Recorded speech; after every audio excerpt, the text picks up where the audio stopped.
Good evening and welcome to the 21st Annual David N. Dinkins Leadership and Public Policy Forum. As I guess they refer to as the voice of God said, I'm Mike Nutter, the inaugural David N. Dinkins Professor of Professional Practice in Urban and Public Affairs, and I was just mentioning to the Dean in the back that it was this event, this speaker series, that actually initially brought me to Columbia University a number of years ago when I was still in office and met the mayor, and I've been coming pretty much ever since. But just on a personal note, what a great honor now to be able to speak at this forum, and certainly tonight. Any opportunity to be associated with, connected to, and to work with one of my role models and mentors, Mayor David N. Dinkins, is truly an honor. This forum is an incredible opportunity at one of the best public policy schools on the planet to hear discussion and debate about serious issues that affect American citizenship, public policy, and democracy.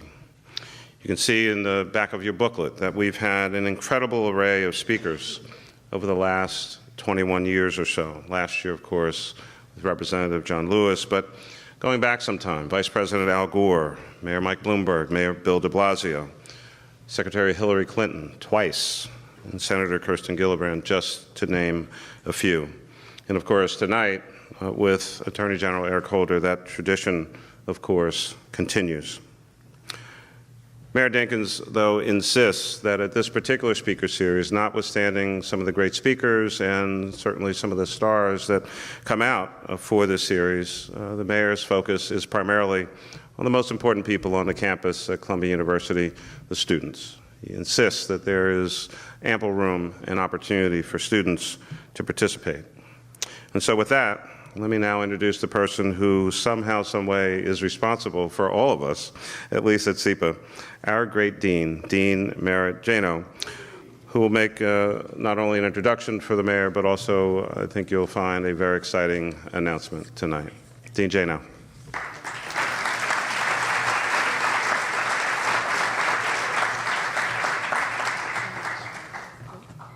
Thank you, and welcome, and good evening, everyone.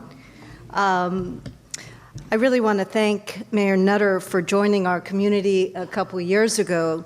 Your great spirit, humanity, and experience really enriches our community. It's been a privilege to have him part of our faculty, and I'm looking forward to his continuing contributions to, as our professor, David Dinkins Professor.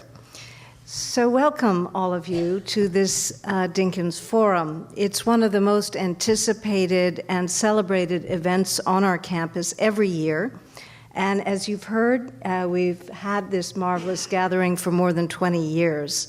We're very grateful to the friends and colleagues who join us today from across the university, from the city, and from state government, from our broader community. And I'd like to acknowledge a few who are with us, although I can't see you, I'm sorry, with this lighting, but I know you're here, and I'd like to acknowledge we have Jonathan Schiller, who's chairman of Columbia's Board of Trustees, a role that he's concluding this year, and he's just been an extraordinary chairman and leader of the university. Thank you for your service.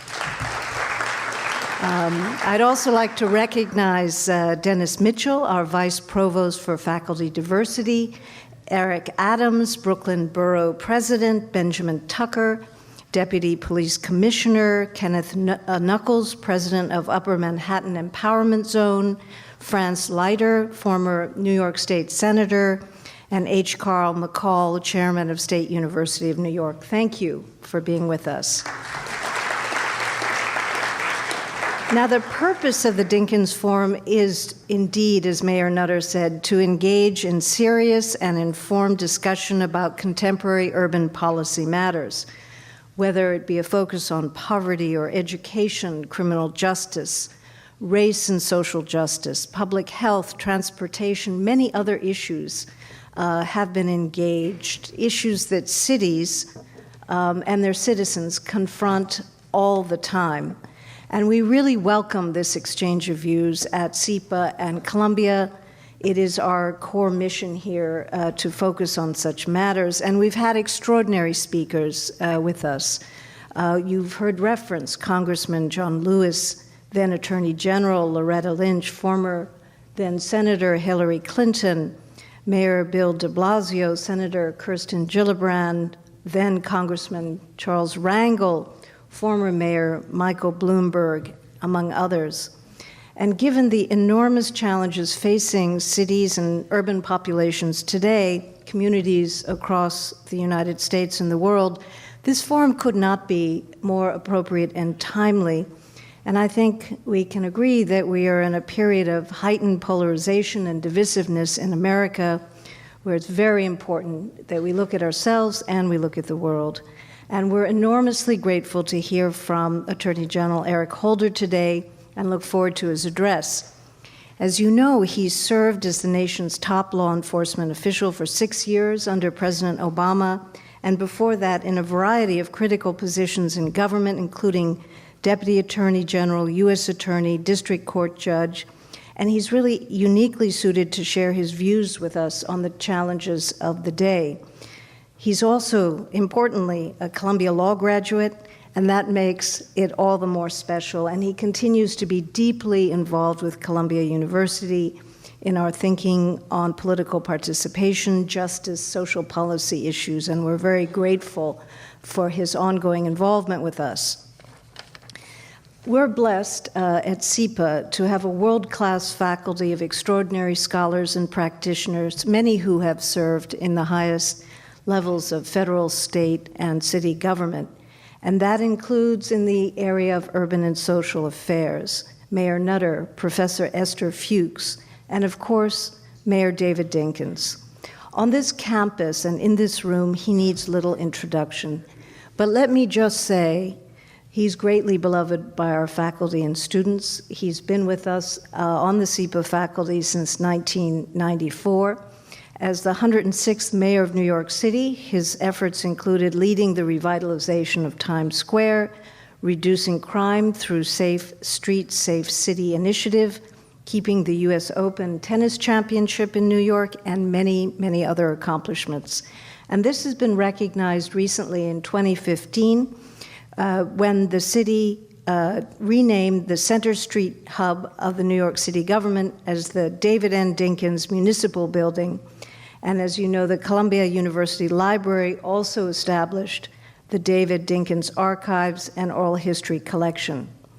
At SEPA, we have also just launched, and indeed this is the first official acknowledgement of this launch, of a new effort to raise student fellowships in honor of Mayor Dinkins.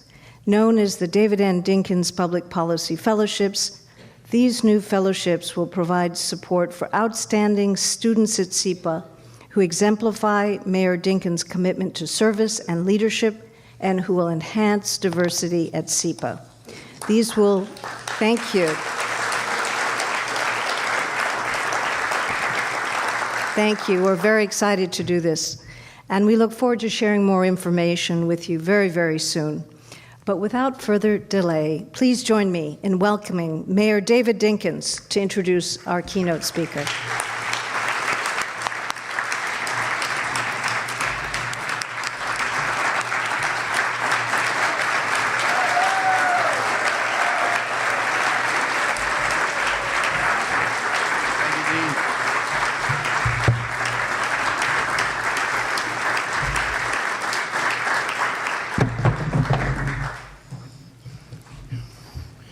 Thank you very much.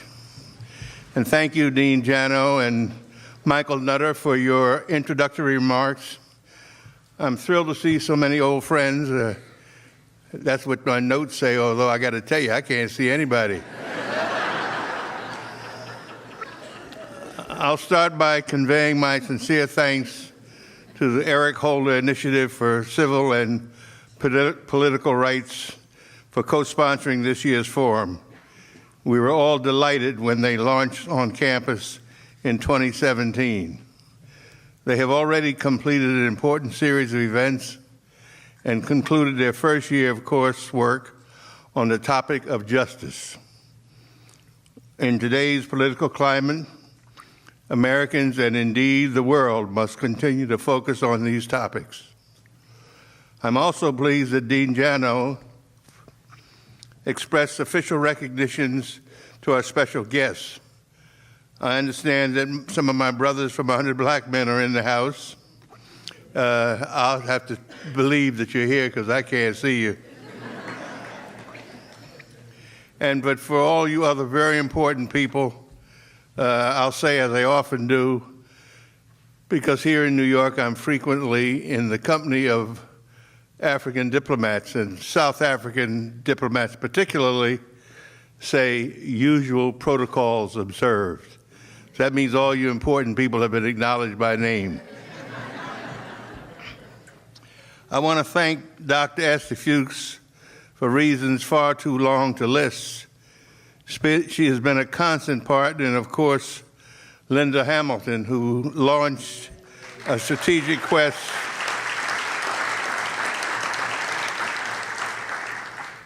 She started early on to see to it that we could get Eric Holder to keynote for us tonight. In fact, I'm thinking very seriously of henceforth this forum will be called the Linda Hamilton Leadership and Public Policy Forum. Tonight we've turned a corner. Some of you were with us last year when the forum completed 2 decades of history in grand style with my friend John Lewis. Wasn't he terrific? Tonight we officially move into our 3rd decade, and these conversations now hold solid ground among SEPA's offerings. With an opening like the one Michael Nutter just gave, it's clear that excitement and interest lay ahead for this forum. There is more policy for us to challenge, and as John Lewis would say, much more good trouble for us to make each spring. I thank my friend Michael Nutter for accepting the reins of this event and formally including the responsibility of the Dinkins Forum within the Dinkins Professorship Chair. I also want to say a word or two about Michael Nutter. Not only are his record and character exemplary, he is setting a remarkable standard for the professorship chair as he lays out the roadmap for its future.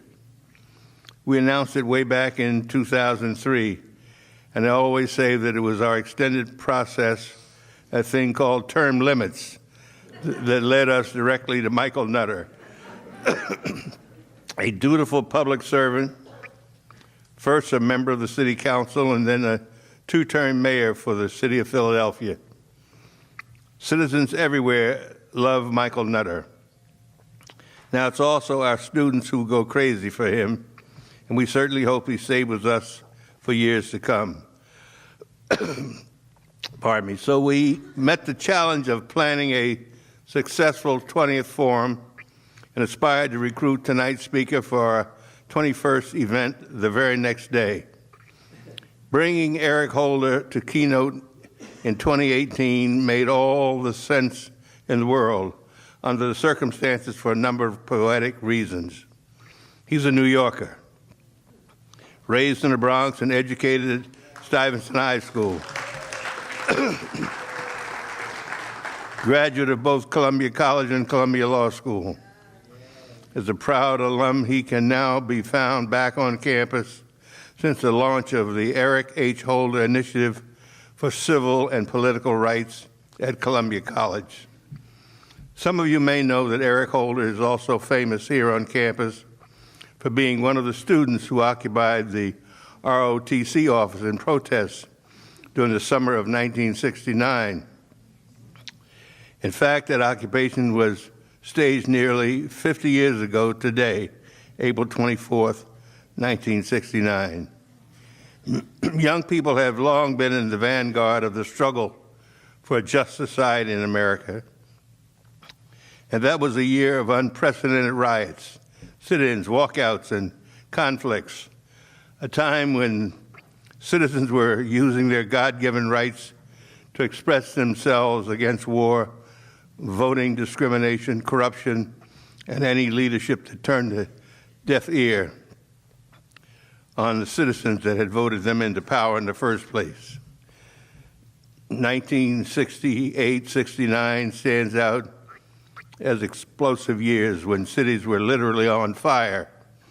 Students and campuses all around the country were utilizing whatever powers they could muster to express themselves and force change. Some of the outcomes from those protests resulted in policy shifts here at Columbia. It's at this point that you reach down and grab a bottle of water, but since there is none, we'll go to Plan B. Some of the outcomes from those protests resulted. This is Dr. Esther Fuchs.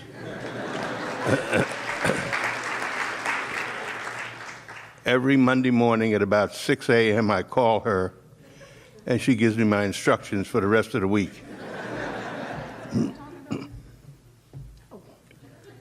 See, somebody's ahead of you.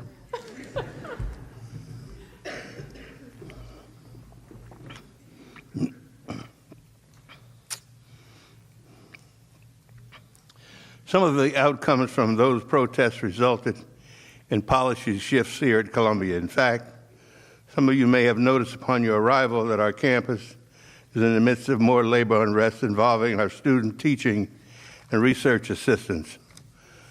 I'm glad that our seasoned campus community can now support the free speech activities of protests without violent disruptions to learning.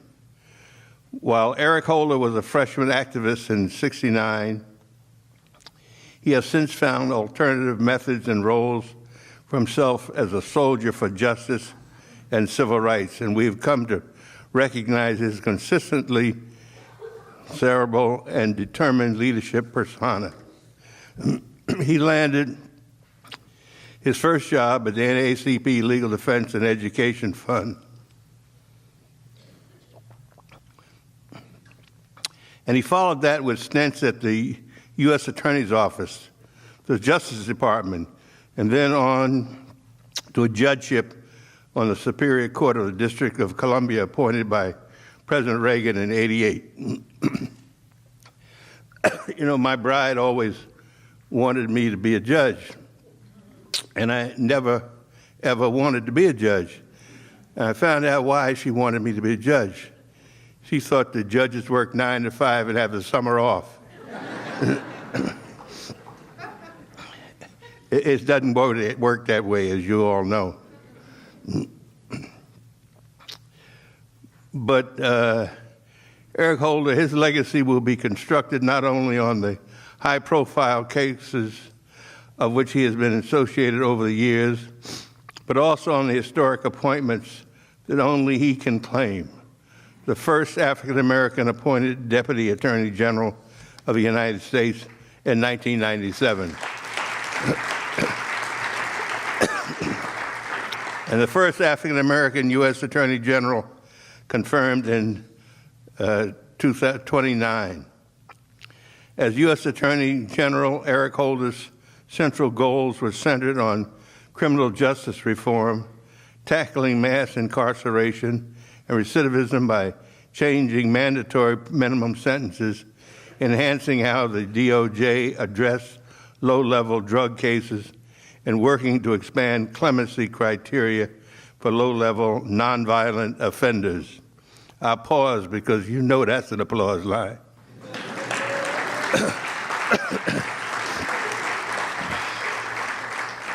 Eric Holder and his team focused on civil rights and led investigations of policy departments around the country. They also kept public safety in the forefront of their concerns, working to enact various violence prevention and domestic abuse initiatives, along with a constant push for stricter gun laws, a topic that Holder continues to speak about publicly. He worked to expand anti-corruption enforcement. He not only created a task force that established clear guidelines for investigating senior-level federal employee cases, but one that also focused on financial fraud enforcement. Eric Holder's publicly reserved style and avoidance of drama have consistently elevated his focus on the goals and merits of his work. As a result, he is a nationally recognized trailblazer at all levels of his career, and he has received numerous awards for his steady fight for justice. Eric Holder returned to Covington as a partner upon conclusion of his service as our 82nd U.S. Attorney General.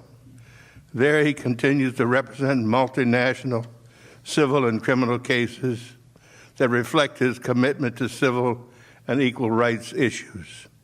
He serves on the boards of a number of charitable organizations and continues to be a loud voice on the epidemic of gun violence and assault weapons in America. He's a leading opponent against the Republican Party's gerrymandering and efforts to block the citizenship question on the 2020 census. Once again,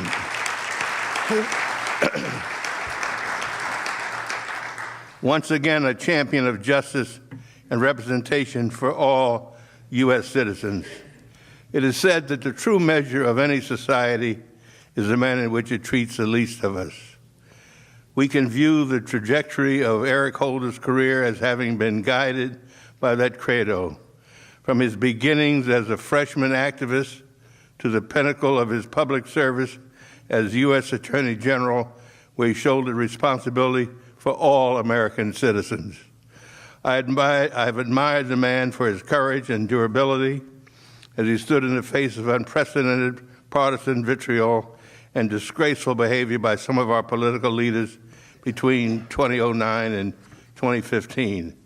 His unflappable demeanor and graceful response to unreasonable racist roadblocks against the Obama administration were remarkable as Congress voted on Holder to become the first U.S. Attorney General in history to be held in contempt. Yes, that too is included among the historic firsts he can claim. I do believe that the strong shoulders of Eric H. Holder, Jr. will carry future generations forward with recollections of his long career in the service of justice, from his student years to his years as a public servant. He has served humanity well.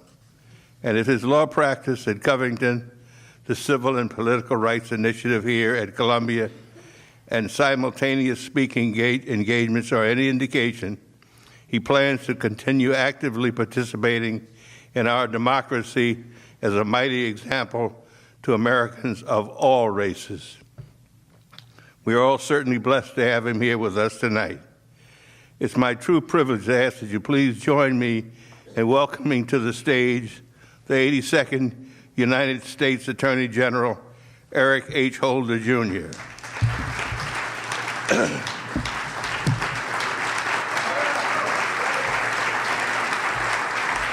Go get him, Tiger. I know, Mr. Slater, you said he wanted to take some pictures or something. Oh, I don't know. Oh, over here, over here. Thank you. Okay.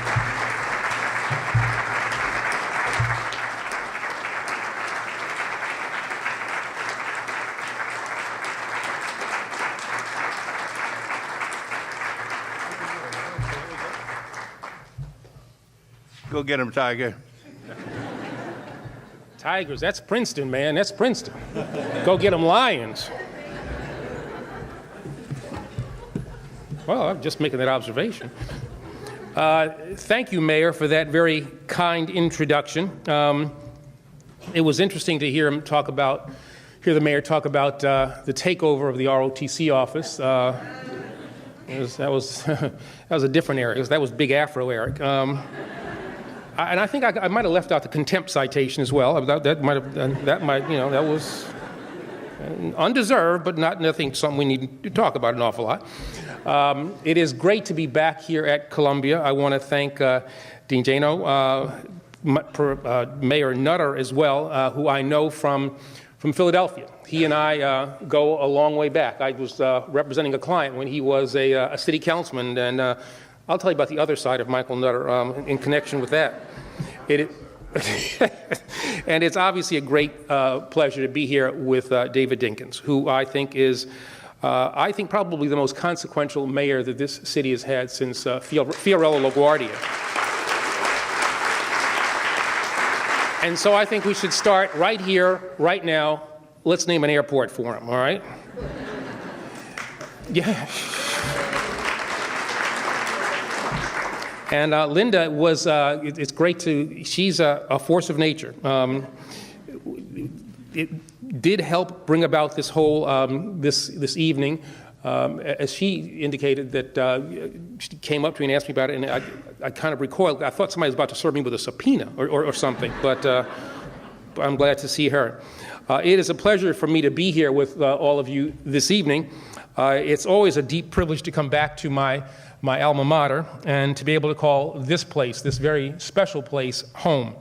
My years at Columbia mean a great deal to me. They meant a great deal to me. They will always mean a great deal to me. I count the 7 years that I spent here at Morningside Heights to be among the great blessings of my life. I'd like to dedicate my time today to talk about a topic that the panel after me will grapple with in more detail, and that's the whole question of mass incarceration in America today. In my time as Attorney General, a rare consensus seemingly had emerged in favor of reforming our criminal justice system, including our federal drug sentencing laws. It seemed we had a historic opportunity to improve the fairness and the efficiency of our criminal justice system. In early 2015, conservative stakeholders, and this is actually true now, in 2015, conservative stakeholders like Koch Industries and elements of the Tea Party joined with progressive voices like the Center for American Progress and the ACLU to form a new coalition dedicated to this cause. That was only 3 years ago. President Obama convened a bipartisan collection of lawmakers, including Senators Mike Lee and Dick Durbin, Rand Paul, and Cory Booker, to discuss possible congressional action.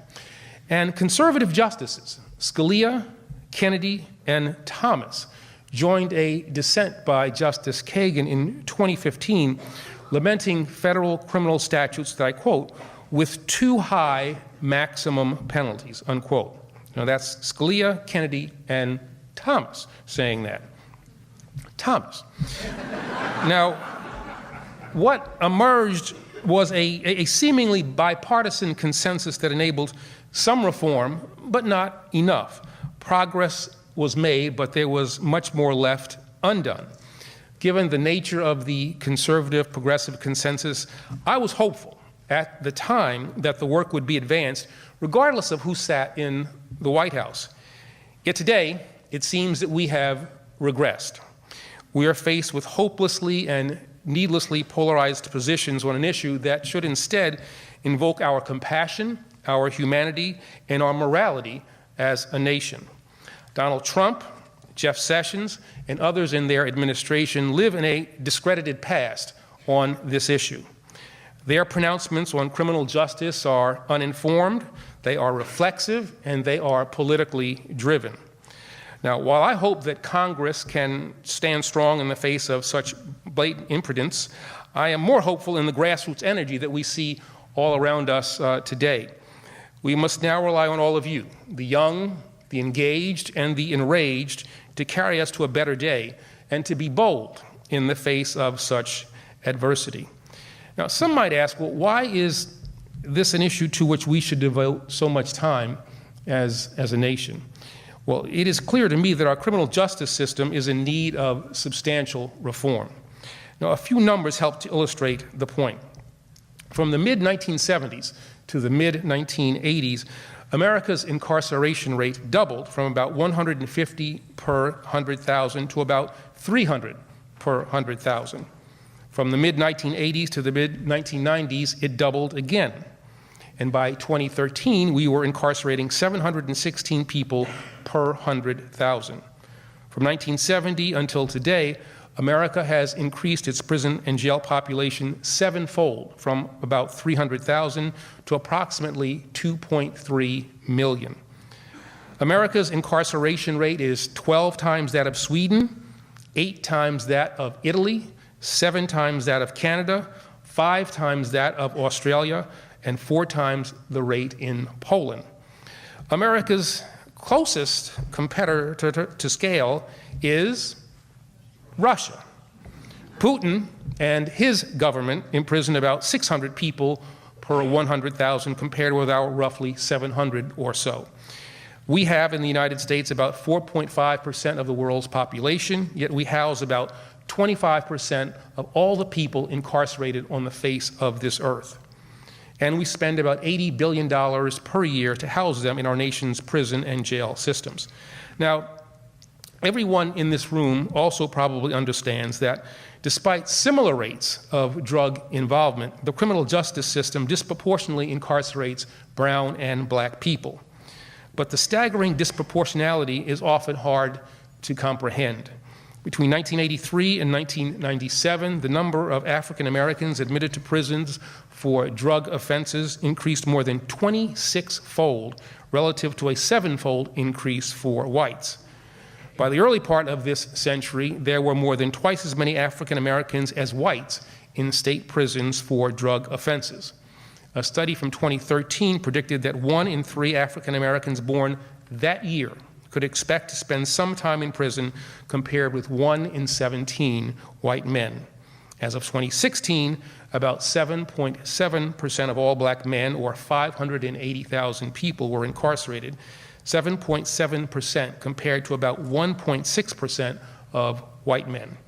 Now that means that in many parts of our country, black men are absent from their communities, their families, as well as from their homes. In our nation's lowest income neighborhoods, only 4% of black children have a father at home. Now, let me be clear. Those who break the law must be held accountable. A primary responsibility of government must be public safety. The question is, what are the policies, the mechanisms that are used to enforce our laws? Are there alternatives to incarceration? Are we as a nation being fair in applying the laws that we have? Though individual responsibility must always be a primary determinant, we must acknowledge that the racial disparity in incarceration rates has bred distrust of the system and alienated communities of color from those in law enforcement who valiantly serve to protect them. Now, while I was Attorney General, the Justice Department sought to be an early innovator in this area. We asked what I thought were some hard questions and faced what I thought were some difficult truths, really unafraid to question the assumptions of the day and to confront the inequities embedded within our system. In August of 2013, I launched what we call the Smart on Crime Initiative. Now, this was a groundbreaking effort to reorient the federal government's approach to criminal justice. The approach focused on reducing the use of draconian mandatory minimum sentences for low-level drug offenses and deepening our investments in rehabilitation and reentry programs that could reduce the likelihood of recidivism. Now, the results from the Smart on Crime approach were, I thought, extremely encouraging. Towards the end of my tenure as Attorney General, federal prosecutors were charging about 20% fewer drug crimes, referring low-level cases to state counterparts, and went from seeking a mandatory minimum penalty in almost 20% fewer cases. More high-level offenders, those with a weapon or other aggravating factors, were prosecuted. We also witnessed the first overall reduction in the federal prison population in 32 years. Now, most impressive of all, we achieved this drop in incarceration at the same time that we cut the crime rate, marking the first simultaneous reduction in both crime and incarceration rates in more than 4 decades. Now,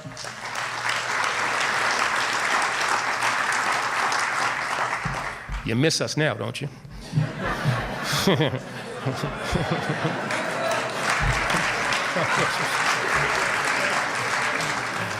Now, despite warnings to the contrary, the rate of guilty pleas rose with the Smart on Crime initiative. In 2014, 97.5% of federal drug offenders pled guilty. That was up from 2012 and 2013, and the rate of cooperation with federal law enforcement also rose. In 2014, 26% of federal drug offenders received a positive government motion for providing substantial assistance. And that figure, again, Again, despite what we were warned, was up from 2012 and 2013. The changes that we implemented made the system more fair, more effective, and more efficient. Now, I did not and will never pretend that the Smart on Crime policy fixed all of the problems in our criminal justice system. But it was a significant step in the right direction, a step that I hope was just the beginning of many other steps towards serious criminal justice reform. But those hopes for a top-down reform have been dashed with this current administration. When Jeff Sessions announced the rescission of the Smart on Crime initiative, I called his decision not tough on crime, not smart on crime, but dumb on crime. Sessions told federal prosecutors to, and I quote here, pursue the most serious, readily provable offense that by definition carry the most substantial guidelines sentences, including mandatory minimums, unquote. Now, that is an ideologically motivated, cookie-cutter approach that has only been proven to generate unfairly long sentences that are often applied indiscriminately, do little to achieve long-term public safety, and alienate certain communities from those sworn to enforce the law. I have said before that there is a limit to what the Justice Department can accomplish on its own. In these times, that's actually, I think, a good thing. Now is the time that we can and should rely on other institutions and other people to enact the reform that we so desperately need. Now, although I'm loath to rely on Congress for much of anything nowadays, its past leadership on this issue provides, I think, a potential way forward. Republicans and Democratic members of Congress have come together previously to sponsor comprehensive criminal justice reform bills that would go a long way to codifying and make permanent reform efforts. Now, these bills hold the promise, I think, of a better tomorrow. We must call on our representatives to stand up to the opposition from the White House and from the Justice Department. They must not compromise in order to appease a misguided administration. They must resolve to make a number of workable yet critical fixes to right this wrong. And I have a few suggestions. First, there should be an across-the-board reduction in the length of mandatory minimum sentences and the elimination of a good number. Judges forced to impose them, and the vast majority of prosecutors who are directed to reflexively seek them, have seen the injustice of these sentences that are not commensurate with the crimes that are committed. Greater discretion needs to be given to the men and women in our judiciary. Second, in the absence of parole, there should be an increase in the amount of credit given to all inmates who have conducted themselves in an appropriate way while incarcerated. And all offenders, regardless of their designated risk level, should also receive and be able to use earned amounts of credit for participating in rehabilitation programs. White-collar offenders in this regard must be treated, I believe, in the same manner as their counterparts. Third, increased support for federal drug courts should be budgeted with the goal of having such a court in every federal district within the next 5 years. These programs provide proven alternatives to incarceration for men and women who are willing to do the hard work of recovery. Fourth, the remaining disparity in crack and powder cocaine sentencing must be eliminated. That ratio once stood at 100 to 1, was reduced during the Obama administration to 18 to 1, and it must now be reduced to 1 to 1. Given the disparate racial impact and the resultant loss of faith in the justice system, it is long time past for these chemically identical substances to be treated in exactly the same manner. Finally, financial and programmatic support must be given to reentry programs. The vast majority of people who are incarcerated, over 90%, will be released from jail or from prison. Over 90%. We must increase their chances of making a successful transition by making available the necessary tools and support. This is a critical part in the attempt to reduce the too high recidivism rate. Now, I speak of the legislative reform that we need, but whatever reforms occur at the federal level, though important, they only impact the federal criminal justice system, which houses about 10% of our nation's prison population. The vast bulk of the machinery that is our criminal justice system operates at the state level. So our call to action must be broader. It must extend to states whose governors and legislatures can enact the reform that we need at the state and local level. Our call to action must also extend to all of us. An energized American citizenry is a mighty force capable of making real, substantial, and positive change. Now, many of us are lawyers who, like me, might be working at large law firms. We are privileged with our talent, our resources, and our time. We must get involved. We must dedicate ourselves to pro bono work. We have to reform the system one case at a time. And for those of you who are not lawyers, I urge you to become engaged in this too long ignored part of American society. Be a voice for those who have none. We have seen extraordinary amounts of civic engagement in the last year. Ordinary people nationwide, Americans of all ages, races, and backgrounds have refused to give in to the fear and frustration fomented by this administration. They have resisted shameful attempts to exploit and to divide the American people, and they have fought for the safety and the civil rights of all. People have taken to both the streets and to the offices of their elected leaders. It is now time for us to collectively rise together to make better the American criminal justice system. We should not hold on to policies whose value is largely found in their longevity and in their familiarity. This administration should not defend a comfortable but outdated status quo. Reforms that are evidence-based must be supported. Those who hold on to the familiar must understand that failure to change will have an impact that they surely cannot support. Budget implications will mean fewer agents and prosecutors and a lessened capacity by the federal government to provide grants to those in state and local law enforcement. Without change, the system as we know it cannot be economically sustained or morally sustained. This is not about compromising public safety. It is about an approach, a new approach, that will keep us secure, that will reduce costs, and that will promote fairness.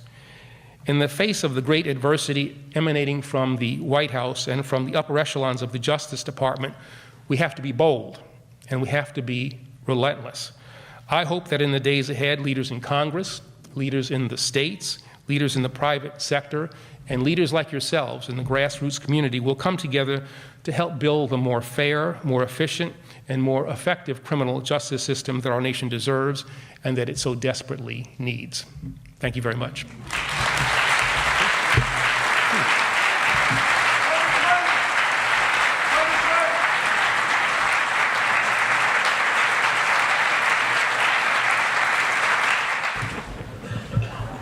Well, welcome back to the 21st Annual David Dinkins Forum. We're so grateful to have Mayor Dinkins here with us tonight and for his continuing leadership of the forum. Thank you, Mayor Dinkins.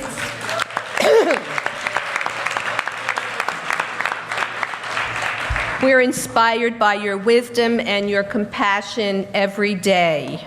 And how lucky we are to have you, Mayor Dinkins, as part of our Columbia community. And thank you, Mayor Nutter, for ensuring that the work of Mayor Dinkins through this forum will continue. And I also want to thank Linda Hamilton and Kevin Gully and all the SEPA student volunteers who worked so hard to ensure the success of this forum this evening. We have all heard Attorney General Holder's eloquent remarks. I really do think with his leadership, we have a reason to be optimistic, and we certainly need a reason to be optimistic. Thank you, Attorney General Holder. As most of us in this room know, the structural conditions that have resulted in policies that disproportionately incarcerate young African American men and disenfranchises them politically must be changed. Laws and regulations must be changed. Unfortunately, as we heard from the Attorney General, so many of our elected officials have chosen not to make these policy changes a political priority. So we must also change fundamental relationships in our society and government and educate the public so that those who stand in the way of change are voted out of office. This evening's panelists will help us understand the causes and consequences of the incarceration crisis that threatens America's democracy, and help us understand why it is so critical we change what is happening now. All our panelists have also worked on real solutions to this problem, some in our neighborhoods and city government, changing laws or implementing new policies and programs. And I want to say, whoever thought that federalism would be so important to us who care about progressive and liberal policies, because the change that we're going to make in the short term is going to be in the cities and the states. And others are doing research to impact public opinion, and others have worked with the men and women most adversely affected by current policy, the formerly incarcerated. So it's my pleasure to briefly introduce our panelists, and I know that you have a lot of information about them in the program, so I will be as brief as I possibly can be, which for me is very difficult. This is an extraordinary panel.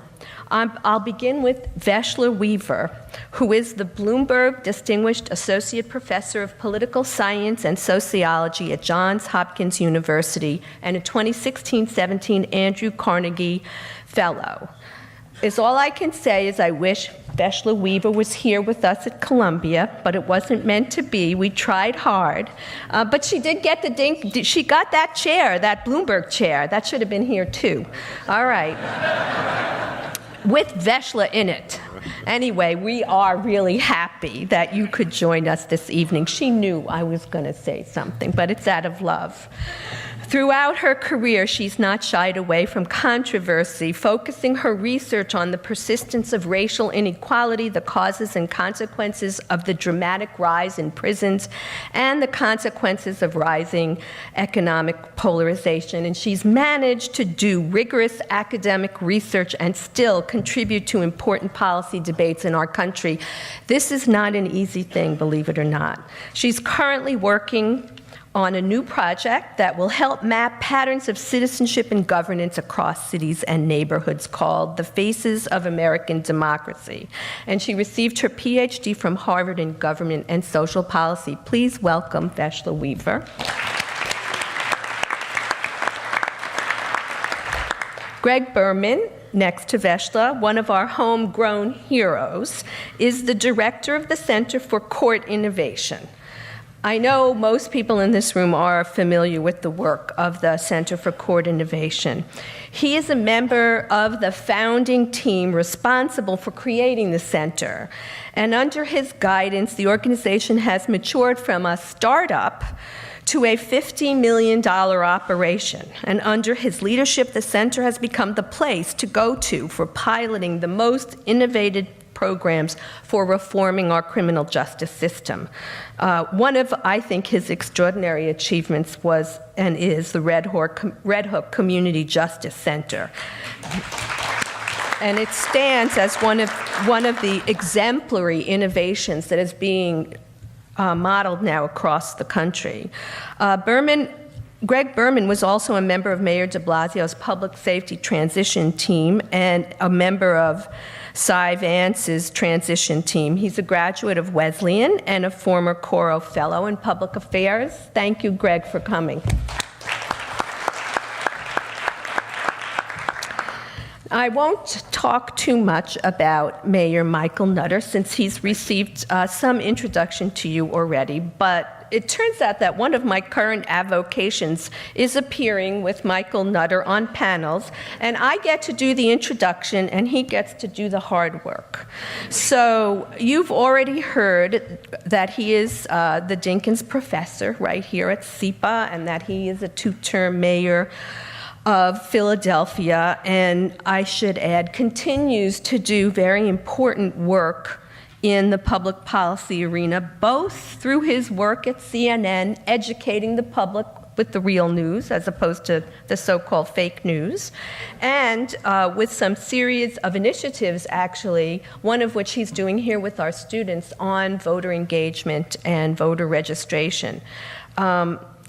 He just wrote a book that just came out called Mayor, The Best Job in Politics. I recommend it highly. I know I'm not allowed to recommend books, but this is really a wonderful book. And he received his degree from the University of Pennsylvania's Wharton School, and we're just so lucky to have you here, Michael Nutter. Thank you so much. And finally, Anna Olivera. You can see I'm excited because I just feel like we put together this dream team panel here. So I want everybody to know a little bit who everyone is. Anna Olivera, oh God, Anna needs no introduction, I'm sure, in this audience tonight. She is a true hero, heroine, not just of New York City, but of the nation. And for those of you who don't know about Anna's work, I'm going to tell you just a little. She's the president and CEO of the New York Women's Foundations. It's the largest women's fund in the country. She's been there since 2006, and they do grant making, primarily focusing on economic security, safety, and health. I know there's a lot of people who have been to Anna's breakfast, her women's breakfast, that fills the ballroom with thousands and thousands of women, all empowered and all ready to do the work of social change. It's an extraordinary experience. If you haven't been there, I recommend it that you go. But Anna's not about breakfast and fundraising, which she has to do in her job. She's about doing the really hard work on the ground with the people who are making social change happen and the people who have been victimized by our current criminal justice system. She's done this for years for women. She's also done it as the executive director of the Gay Men's Health Crisis, and many of you know her from her work, early work on HIV and AIDS. Anna has an MA in medical anthropology and an honorary PhD from the New School, which tells you nothing about who she really is. I'm just thrilled that you could be with us tonight, Anna, because your work is truly God's work on this earth, and we're really lucky to have you in New York doing it. Thank you.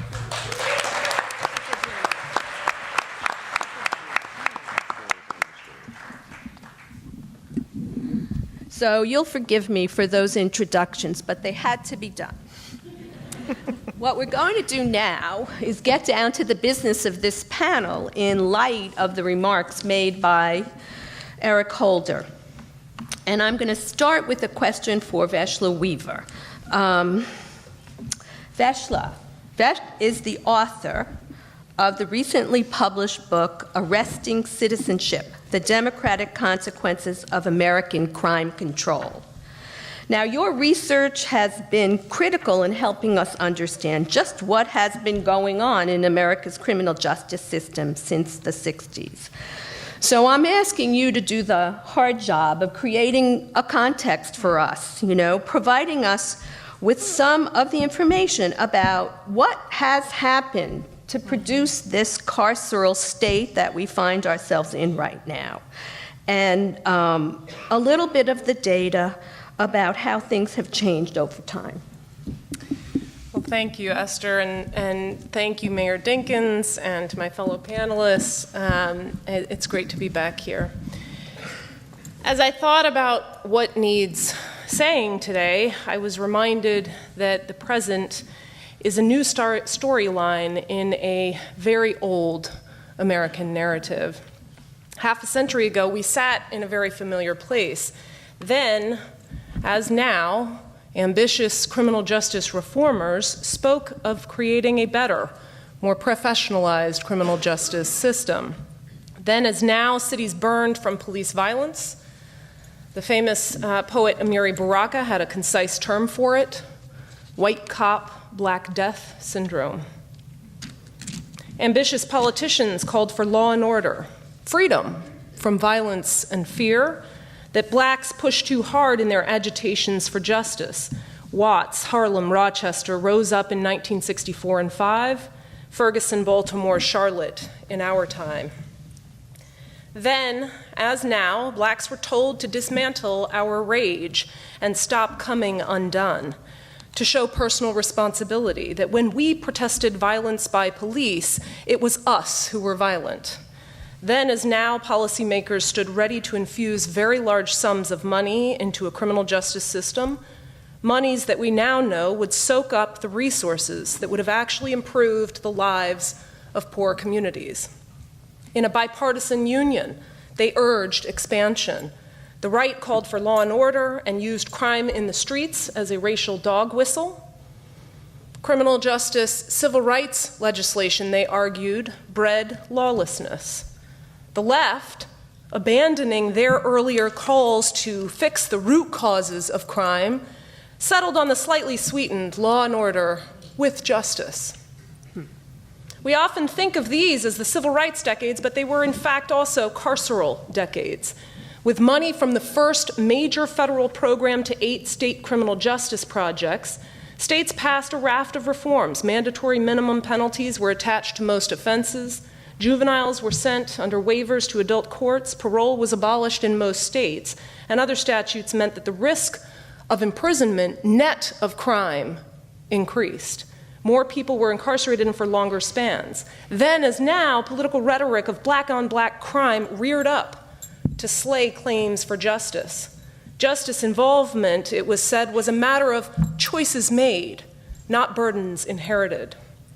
Then, as now, many well-intentioned white Americans wavered. Civil rights, yes, but mollycoddling criminals or looting protesters, no. Then, as now, the black communities who stood at the brink of all the harms of an unreconstructed democracy knew to be afraid, that in the smoke screen of building safeguards and Miranda rights, we were quietly constructing one of the most incredible uses of state power the nation has ever seen. From Du Bois to Kenneth Clark and Ethel Payne, they spoke out. George Jackson, who wrote Soledad Brother in 1970, wrote just as the big prison boom was beginning in earnest. Black men born in the United States and fortunate enough to live past the age of 18 are conditioned to accept the inevitability of the prison. For most of us, it simply looms as the next phase in a sequence of humiliations. Du Bois spoke of how the system made sure that, quote, Negroes came to look upon courts as instruments of injustice and oppression. And Malcolm X writes, black men live in a police state. He doesn't live in any democracy. Kenneth Clark writes that the millennium will not come because of police brutality. The millennium did come. Then, as now, blacks argued that their voices should be central to reform. They offered up their own ideas and anti-crime programs. They were ignored, or rather, they were selectively heard. When they asked for jobs and more police, lawmakers heard police. When they asked for more spending on community development and drug enforcement, local officials heard and gave enforcement. When those closest to crime emphasized strengthening indigenous community institutions as a buffer, those distant from crime offered solutions that criminalized their communities and made them the testing ground of new saturation policing tactics. But not just that. As a financial river flowed into police stations, courts, prisons, halfway houses, pre-release detention centers. Indeed, this was the decade that the federal government would underwrite up to 75% of state prison construction through Law Enforcement Assistance Administration grants. The river completely bypassed local community anti-crime programs. Indeed, if one could design a system to close out the primary group victimized from crime, it would be hard to think of a better one than this. Then, as now, large federal programs of the Great Society and War on Poverty seemed poised to mount a full-on assault on poverty, illness, infant mortality, and slums, until sharp cutbacks to housing aid, job training programs, urban development grants, community hospitals, and nearly all anti-poverty programs, which meant that poor neighborhoods lost many services. And as Elizabeth Hinton, the historian, reminds, police departments began to establish themselves in the spaces that had been vacated by the war on poverty. But because this rollback in the safety net for the urban poor collided with precisely the moment that the United States invested heavily in policing and criminal justice supervision, the lines of state action vis-a-vis the poor were quickly redrawn, what some have called a new type of governing the poor through crime control. The United States already had a relatively weak welfare state, and now it would have a relatively robust criminal justice state. The result is that these communities got neither protection from crime nor protection from the market. What they got was punishment. But here's the rub. That very system began to systematically extract the already limited resources of the poor, as municipalities like Ferguson made manifest, what with its generating an average of 3 arrest warrants per household, and revenues from fines and fees enough to sustain 1/5 of the municipal government. I'm also talking about the fact that most jail systems in the United States charge their wards user fees for room and board, and then falling behind on the debt that accrues and on payment becomes justification for a revocation of parole or probation. I'm talking about the fact that when a man is sent to prison, he is considered voluntarily unemployed, so that his child support enforcement debts accrue. I'm talking about the fact that the average black man today leaves prison $17,000 in debt.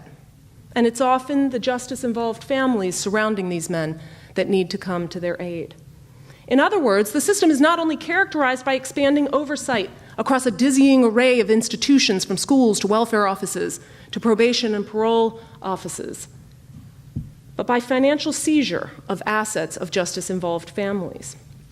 I haven't said anything about policing. Meanwhile, in this moment, on the heels of uprisings against police power, a few pages scrawled in a literary magazine would utterly transform policing as we know it.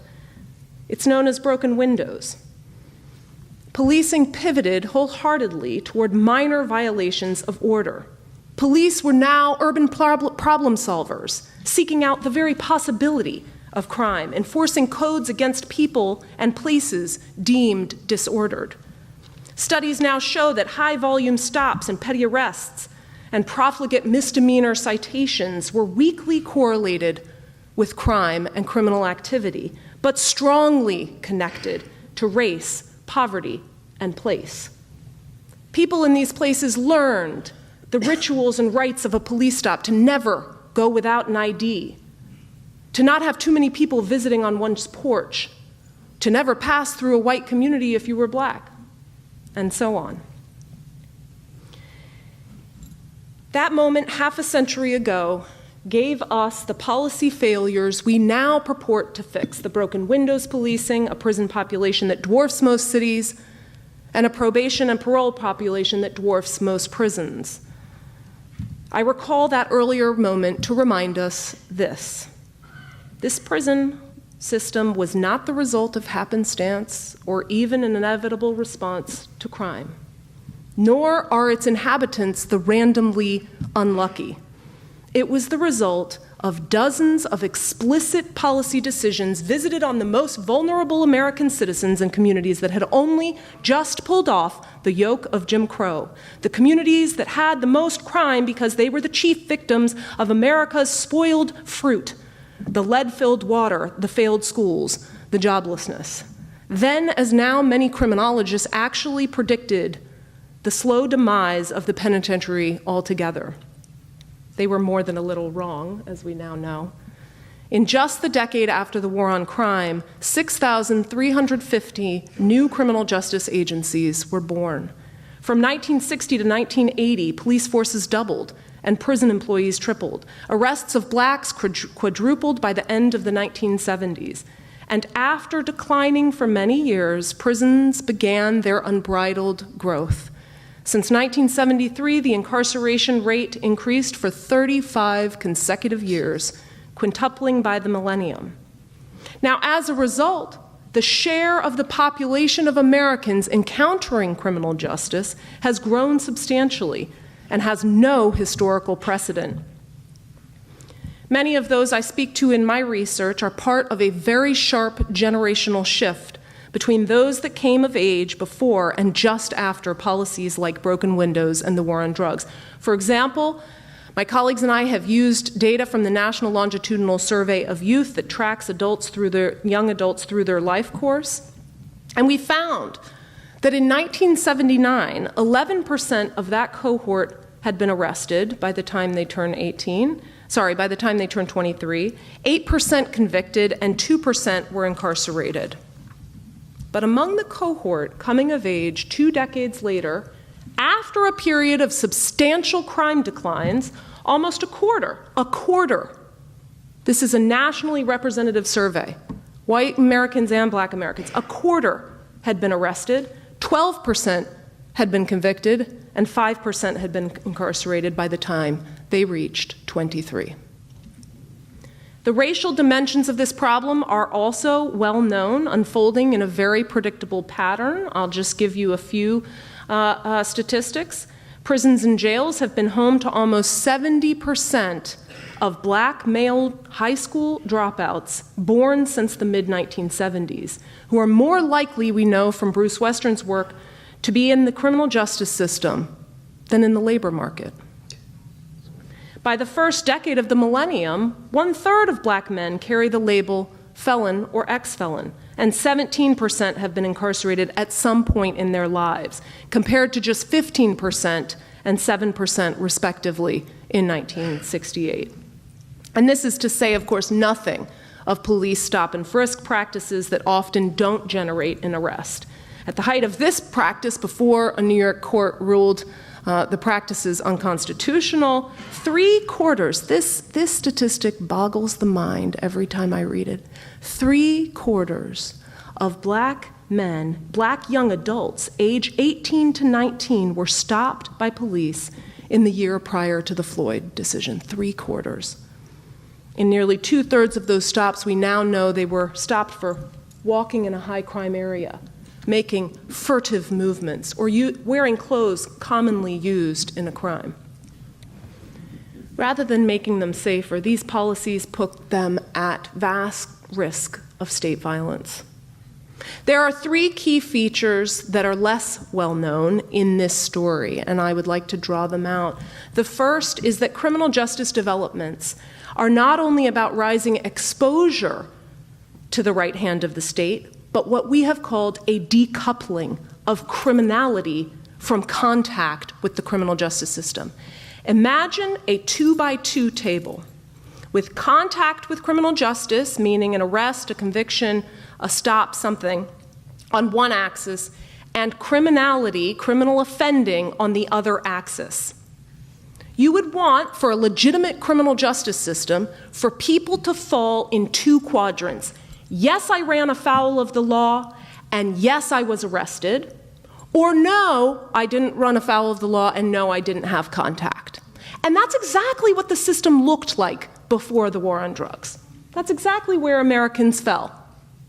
By 2002, the quadrants had switched, and more Americans were falling in the off-diagonal.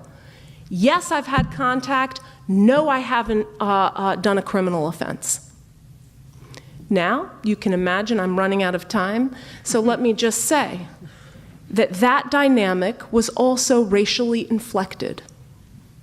More black Americans were in the no crime, but I've had contact with criminal justice quadrant, and ever more white Americans were in the yes, I've done a crime, I did some drugs, but I haven't had contact with criminal justice. Until our nation grapples with that dynamic, I don't think we can get anywhere. We can decarcerate until the cows come home. We will not have unlocked this system and targeted in the way that we should. Thank you. Oh, thank you. Okay, I can end there. Right. I can end there. I've got more to say. I know, but this is an incredible introduction for us to the panel discussion that we want to have. And Veshlo really has provided us with tremendous context for what's going on and how things have changed. And we're really thinking still about how the problem plays out. I'm going to ask Mayor Nutter to do something similar for us, but focus on the human costs of this set of issues. And from the perspective of Philadelphia and other American cities, whether it's aggressive policing or the incarceration problem, how has this been playing out from your perspective? Thank you, Dr. Fuchs, but I would say no thank you for having to go right after Vesla. Wow, it just seems so unfair, but I will try my best. So a little bit of context about Philadelphia, which before I spent so much time in New York, I used to bedevil New Yorkers by saying it's so wonderful to have New York as a suburb to Philadelphia, and then they would just get really upset. So, fifth largest city in the United States of America, 1.5 million people, and until about 2007, 2008, which is somewhat coincidental to my time in coming office, Philadelphia had lost population for 60 years in a row, and during our time, 8 straight years of population growth for a variety of reasons. When I came into office in 2008, we had nearly 10,000 people in our 6 prison facilities. Philadelphia is both a city and a county, and for the real public policy folks, you know that counties primarily provide human services, prison facilities, and a variety of other services that often cities do not provide. As the only city and county in the Commonwealth of Pennsylvania, we have the Department of Human Services, that's of course Children and Families, Child Protective Service, prisons, health, and a variety of other entities. 5 of our 6 prisons are for men and 1 facility for women. When we came in to office now 10 years ago, my deputy mayor for public safety was formerly a 30-year veteran of the public defender's office, and I specifically picked him because of his focus on restorative justice, criminal justice reform, and that he had dealt with all manner of the criminal justice system. In Philadelphia, 30% rather, of the entire city budget is devoted to public safety. That is police, prisons, the DA, the courts, probation, and parole. 30%. Before you pick up first bag of trash, before you fill a pothole, put water in a swimming pool, 30% off the top to public safety. We have 6,325 or so police officers. Again, for context, New York City has about 36,000 police officers, which is 1.5 times the size of the entire government of the city of Philadelphia, at about 22,000 public employees under the executive branch of government, 28,000 all in. 75% of the homicide victims in the city of Philadelphia are black men. 85% of the people we arrest for homicide are black men, primarily black and brown men, but mostly black men. In our prison facilities, including female, probably upwards of 90% of the folks incarcerated are people of color, and again, primarily African Americans. Attorney General Holder's recounting of some of the efforts on the federal level reminded me as I was sitting in my seat. In our first year, we had a 15% reduction in homicides, and over probably our first 4 years or so, about a 2,000 person reduction in our prison population. I want to assure you, we did not just open the gates and the first 2,000 people who can get out were allowed to leave. It's not like Black Friday rushing, Best Buy or something. But what we found through study was that a number of folks, A, were held in prison mostly pretrial and could not afford bail. And the other large group were folks who had multiple detainers from different judges.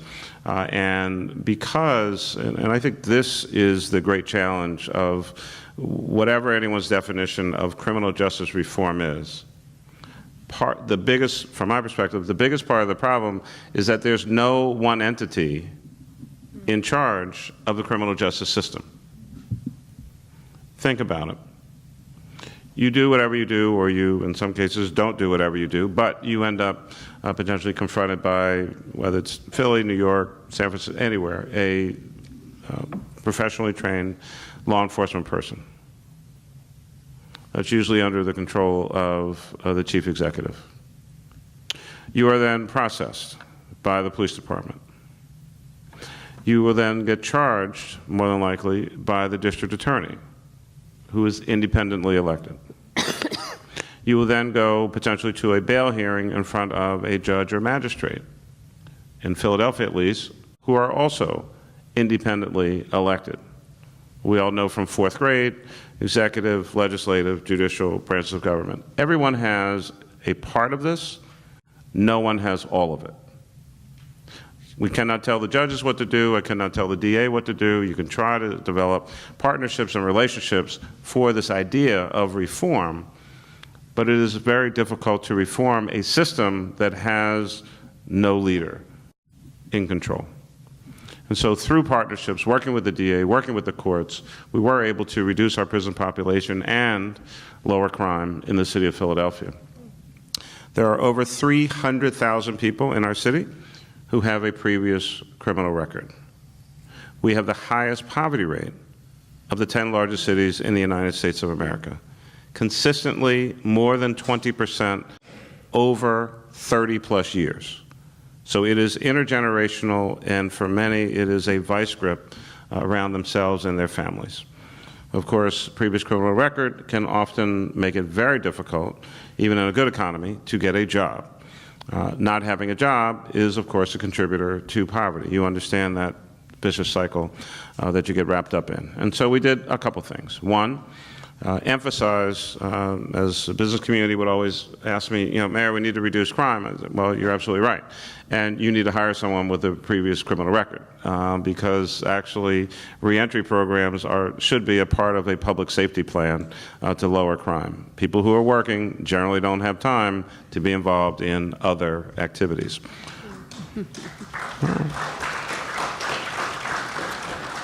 I'm not so far out of business that I don't know to wait. So getting folks who have a previous criminal record was a part of our public safety strategy. And also, we got our courts to finally agree for folks who had multiple detainers in front of multiple judges, that they actually dedicated a group of judges to deal with those particular issues and release the original judge who had that case from that case, so a judge could make a decision about all 3 different detainers that that person had pending on them. Our clergy community worked with us to literally, over a weekend, one of our pastors turned his church into a neighborhood courthouse. 1,200 people showed up to have their cases adjudicated in a church facility over the course of a weekend. That was a little tricky initially, trying to get folks to actually believe that this was a positive thing, as opposed to maybe a trick. And so we had a group of guys standing at one end of the block, watching to see who went in and did they ever come out. And when they started to see a line of mostly guys going in and coming out, all their cases adjudicated, they are now not fugitives from the law, we don't have to spend a whole lot of time chasing around after them. 1,200 people showed up over the course of a weekend to have their cases adjudicated. My last example, we held a job fair for a reentry population at the Pennsylvania Convention Center. 2,300 people showed up, 100 employers. The only way you could get in was if you had a previous criminal record. Wow. The employers understood the population that was showing up that day. People want to work. They want an opportunity. They want a second chance. And so I then issued an executive order prohibiting the use of the term ex-offender in any public communication in the city of Philadelphia.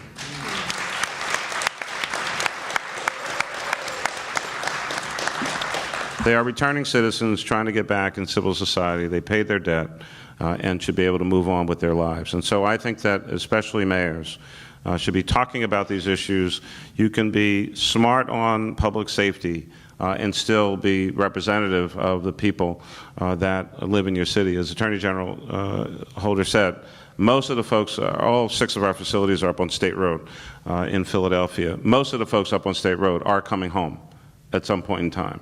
They're not staying there forever, and they're not moving to Kansas. They're going right back, mostly, unfortunately for some, to the same neighborhood from which they were last arrested. If we don't break that cycle, if we don't change that narrative, we will spend most of our time chasing around somewhere between 1% and 2% of the entire population of the city of Philadelphia, spending 30% of our budget when we should be spending on after-school programs, health care, and a variety, and job and workforce activities for our citizens. So, goes with that. This is sort of an extraordinary link, I think, to the work that Greg Berman is doing in New York as part of the Center for Court Innovation. I know Greg also recently finished a book, Start Here, A Roadmap to Reducing Mass Incarceration, so I'm going to put in a plug for you too. And you really provide a unique perspective in that book and in the work that you're doing. And I'm wondering if you could add to the discussion by telling us about the incarceration and policing problem in New York and the kinds of work that you've been developing over time, especially how it relates to the Black and Latino communities. Sure, thank you, Esther.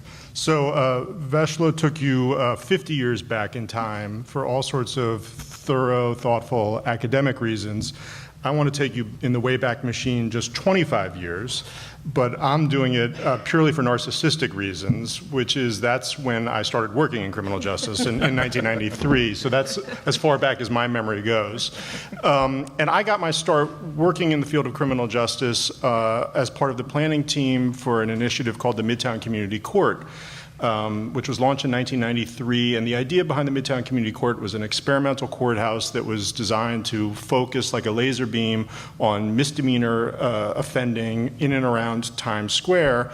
And the idea was, instead of defaulting to fines or short-term jail sentences, the Midtown Community Court would launch very visible restitution projects and would house on-site a variety of social services, drug treatment and job counseling, job training and counseling for the criminal defendants in an effort to kind of put them back on the right path.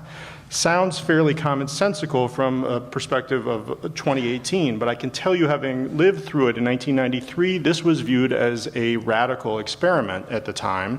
And in launching Midtown, we were really tilting into a pretty strong headwind.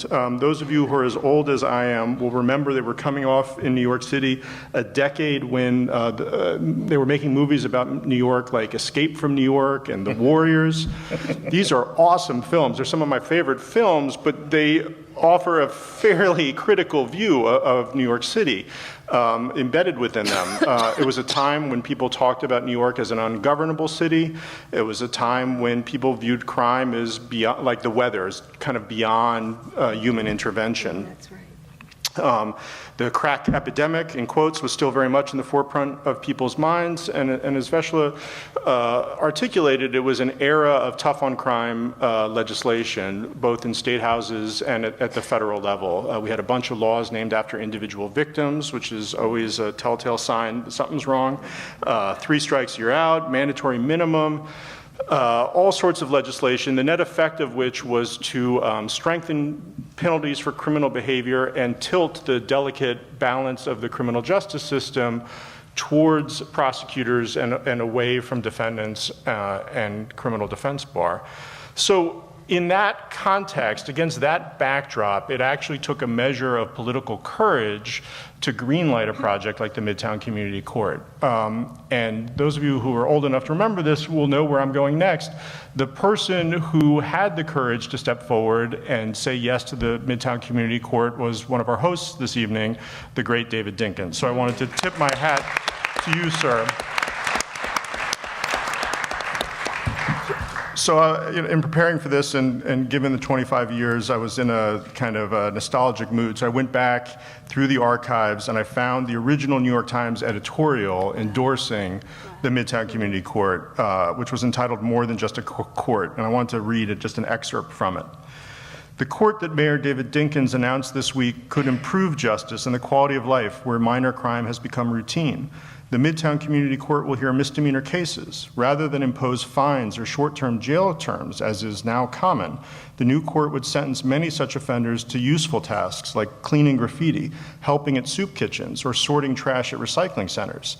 At the same time, it would link them to social services available at the courthouse. It is a sound investment that could greatly enhance justice in the perception of both criminals and victims.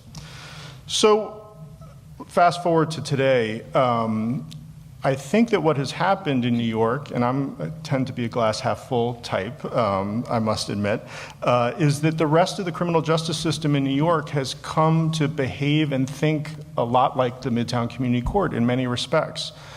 Many of you, I trust, know about the dramatic reductions in crime that New York City has experienced over the past generation. 80% drop in murder, 80% drop in burglary, et cetera, et cetera.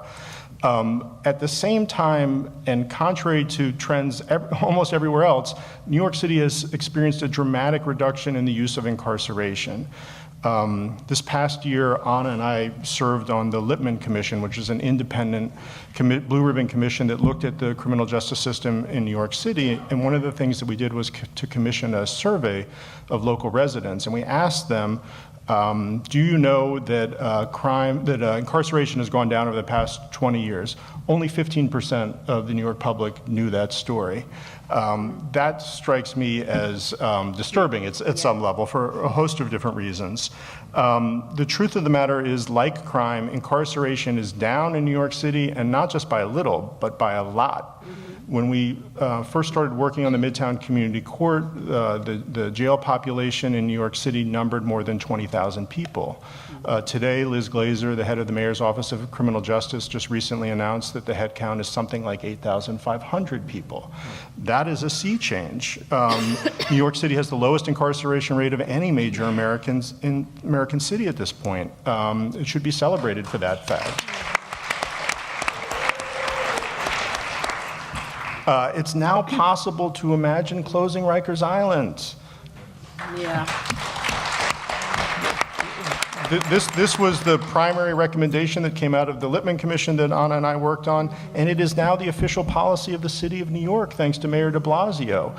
I can tell you, back in the Wayback Machine in the DeLorean to 1993, if you had told me that in 1993, I think my little head would have exploded. So there are some things to celebrate here in New York City, and we should celebrate them.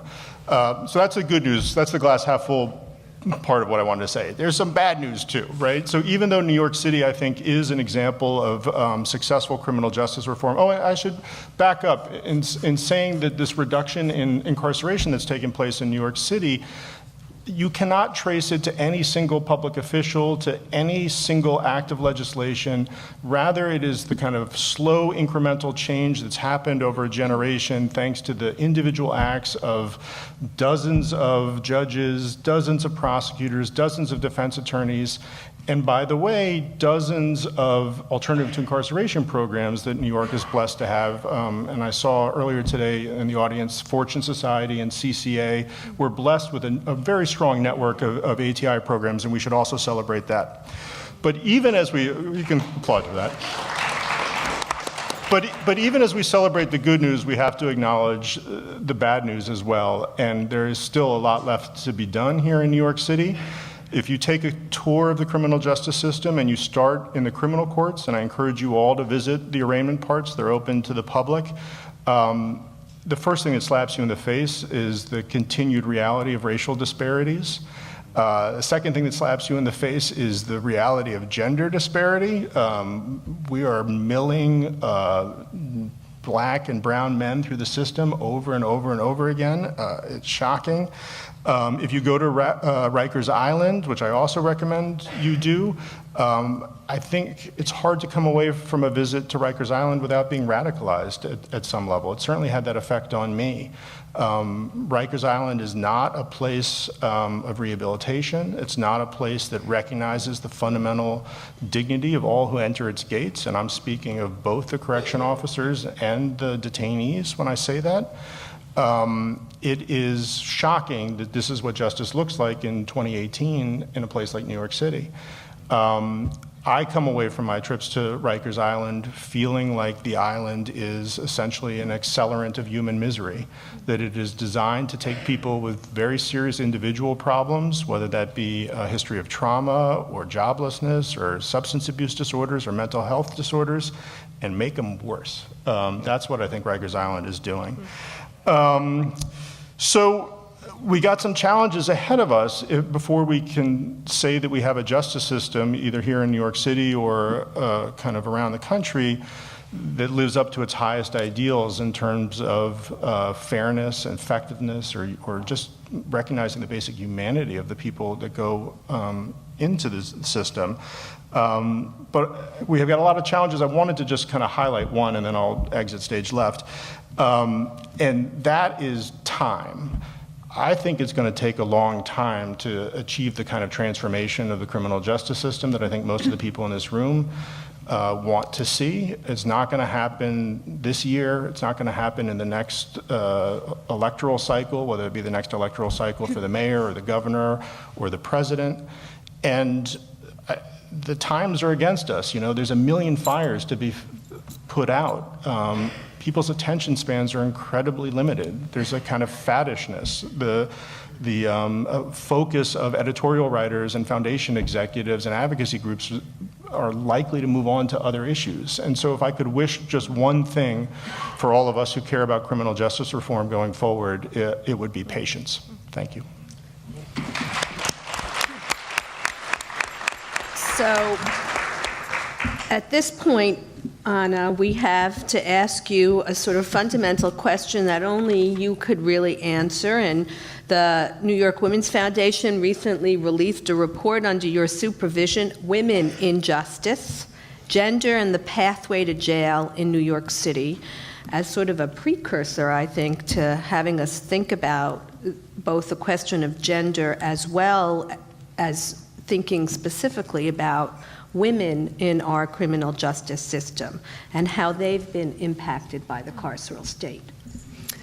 Thank you, Esther, and thank you so much for having us in this panel. I'm talking about the lack of following. This gets harder by the minute here, but thank you so much. I wanted to say two things. First, about the New York Women's Foundation. We are a responsive foundation. By that I mean the main event for us are our grantee partners, our community leaders, and I certainly saw two of them here this evening. I'm sure there are others, so forgive me for not having seen you yet. It is difficult to see from here, can't see anything. But I wanted to highlight that we have some VIPs as community leaders here, Stanley Richard from Fortune Society, Leila Martinez, so thank you for being here, and thank you for teaching us at the New York Women's Foundation what we must do. I adore Greg Berman because of the patience and the love that you bring to the work you do, as well as the brilliance. We believe in the urgency of the moment at the New York Women's Foundation, and that has to do because of when we follow those with lived experience, there is absolutely nothing that holds us back to meet them. Our job is to create those tables, is first of all to get financial support.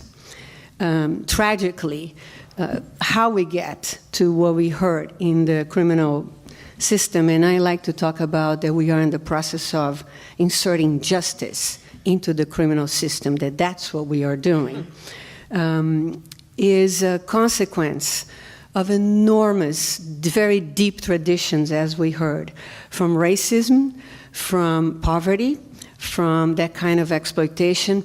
But I also wanted to say that we will do a disservice to ourselves if we don't understand how the construction of gender plays into our own beliefs of what is expected from human beings and how we perceive human beings.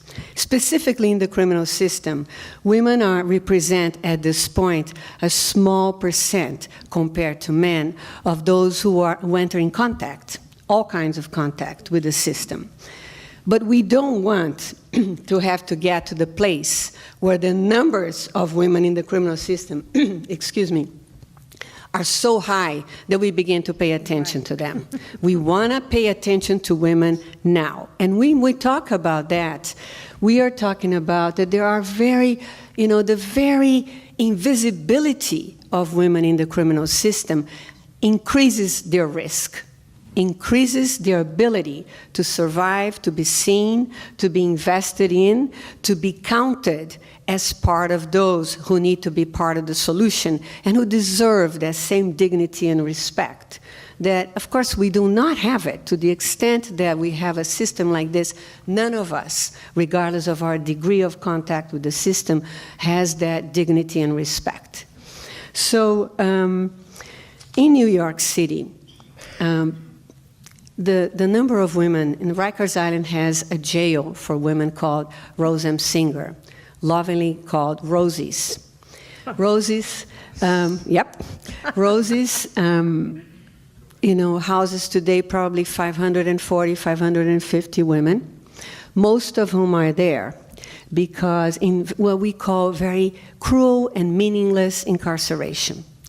They tend to leave fast. A week, 10 days, 3 weeks max, the time to patch together money for bail. As we know, cash bail can be a double punishment of poor people. It certainly is for women. So they are clearly not a risk to themselves or a risk to public safety. But they are there just long enough to lose custody of their children to the Administration of Children's Services, to lose a bed in a shelter, in a family shelter if they had that, to lose a part-time job, and to incur into something that is different from women than men because of our gender constructs, which is the stigma of being incarcerated. Versa was talking about the pernicious expectation for black men and men of color that incarceration bolsters somehow, right? My toughness, that kind of perniciousness. And for women, incarceration further demeans women, further puts women at the lower and lower and lower ranks of receiving dignity, receiving respect. The other problem that we have is that the lives of women who get incarcerated they start with enormous amount of sexual and physical abuse at very early ages, very, very early ages. One of the best predictors for drug addiction, for incarceration, for early deaths is early sexual child abuse in the life of women. So that's as simple as that. And from that, life trajectories in poverty and in violence get defined in a certain way that it's almost inevitable to find oneself in jail and then in prison. So women have a very high level of trauma, history of trauma, have a very high level of poverty. In New York City, insecure housing. They tend to be caretakers and hubs for others. So in some of my visits at Rose M. Singer, I hear from the actually correctional officers, women correctional officers, very caring about the women there, that on Visitors' Day, there's nobody showing up for women. Sometimes they go to some of the other jails to see if they can bring some of the visitors to visit the women, because typically women visit the men.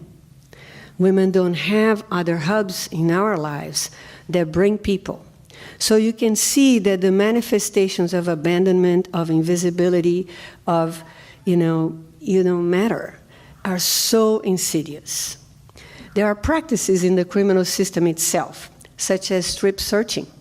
Every time a woman goes to court, there's strip search, a couple of times, 4 times usually. Those situations are situations that further enhance abuse, memories of trauma, and demeaning of people. I know that's true for men too, but given the prior histories and given that most of those strip searches bring that back, the cumulative traumatic experience of meaningless incarceration to women has to stop. It just absolutely has to stop. It has to stop for men too, and I want to say that very clearly.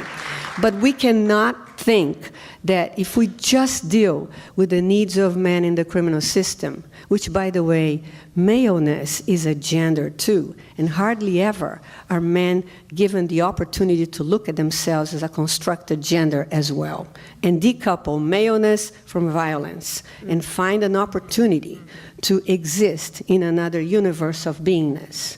So I wanted to say that, in working with women in the criminal system, there is an enormous gain, not just the direct gain for all of us, but also for the understanding of the lives of men. And how is it that racism, gender constructs, and poverty come about in a way that brings everybody down, men and women of color in the case. I also wanted to say that because, there's the incarceration of women ourselves, and then there is the incarceration of men and the impact in the lives of women.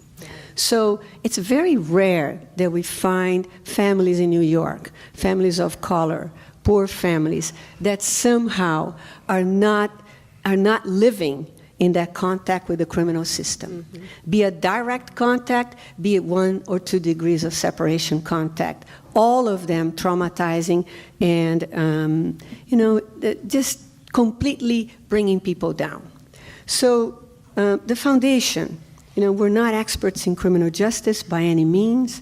We follow our grantee partners, and we are in this because there can't be economic justice, there can't be safety, there can't be health with the criminal system the way it is. And that is for women, families, men, or anyone. Because we are a philanthropic entity, we are interested in solutions on the ground. We are interested in creating their urgency, in bringing resources and others so that, as Greg was saying and others were saying, the incredible things that be the Midtown Community Court, and I want to say Mayor Dinkins also allowed and funded the first, and I had the privilege, I was working at the Osborne Association at the time, had the privilege of working on that, the first second felony offender diversion program.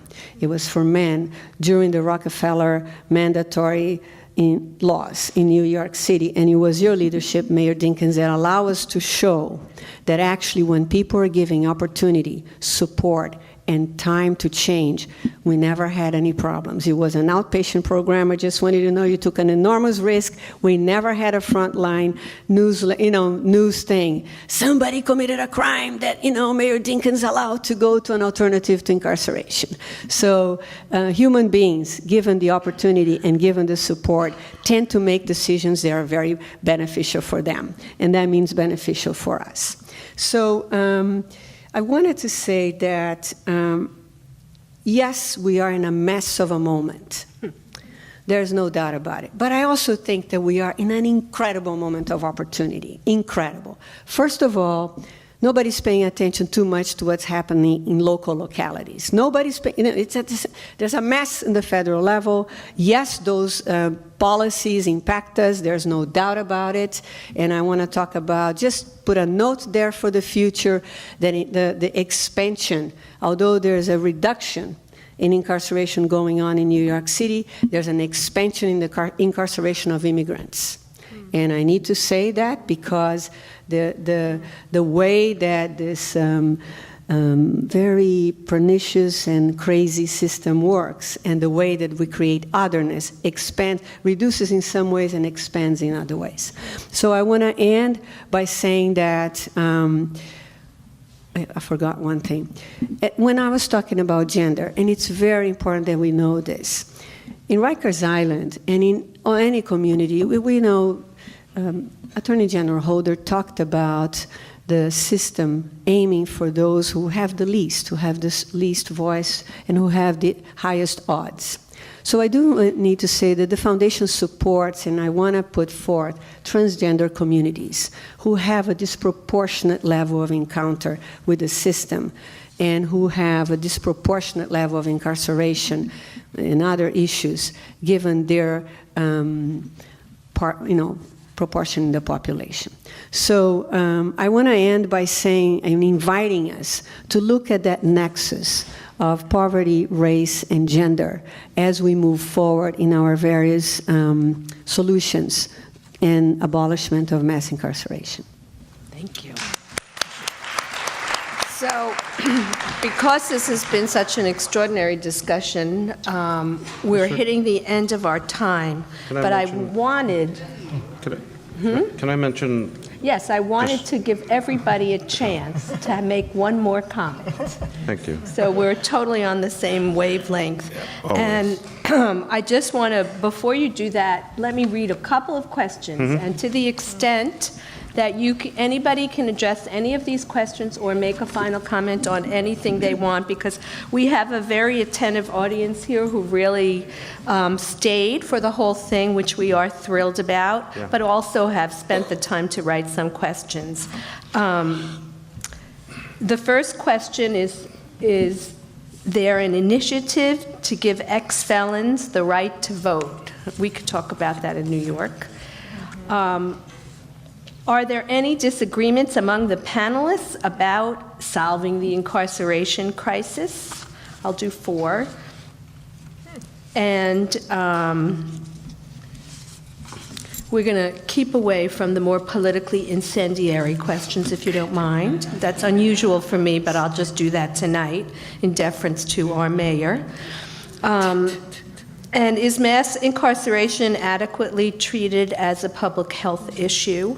And then I'll do my last question, too, and you can either address it or not. But I think it's really important for us to understand that there are extraordinarily positive things going on out there, too, some of which were alluded to by our panelists in this really serious problem that we're confronting in our society now. So to the extent that you're involved in, or you want to talk a little bit more about some of these positive initiatives, from my perspective, I think that would do us all a world of good.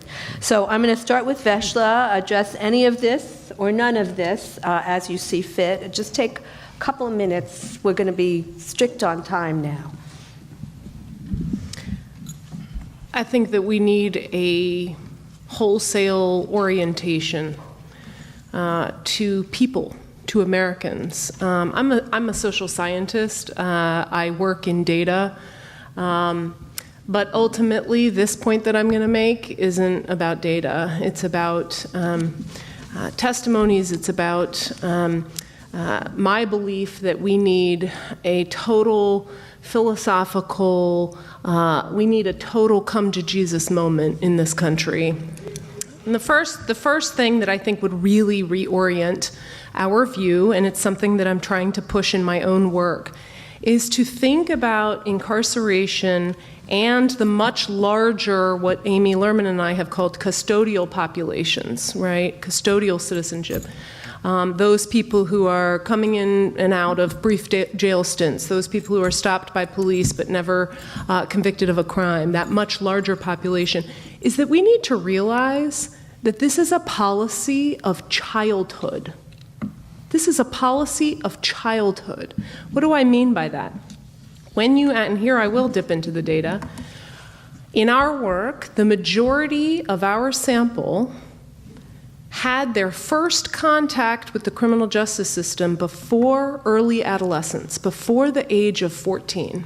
And I don't think that I've sat on a lot of panels like this, and I don't even think criminal justice reformers know that.